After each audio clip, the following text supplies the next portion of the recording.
কখনো ভেবেছেন সন্তান হয়ে কিভাবে মা বাবার সাথে বেয়াদবি করে?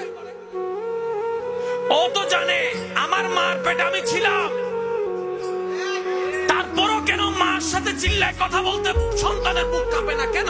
কিসের অভাব? ছোটবেলার থেকে আমার বাপটা দিনকে রাত, রাতকে দিন পরিশ্রম করে আমার খাবারের জন্য পরিশ্রম করছে, যতটুকু পারে পড়ালেখা করার চেষ্টা করছে, নিজে না পড়ে আমাকে পড়াইছে। তারপরে সে বাবার সামনে চিল্লায় কথা বলতে আমার মুখ বন্ধ হচ্ছে না কেন, মুখ আটকাচ্ছে না কেন? কিসের অভাব? বুঝাতে পারছি কথাটা? আমাদের কাজ করতে হবে জানার পাশাপাশি বুঝার সেক্টরে। এবার জানাটা পাওয়া যায় কোথায়? মাদ্রাসায়। আর বুঝাটা পাওয়া যায় ওয়াকুনু মাআস সাদিকিন, আল্লাহ ওয়ালাদের কাছে।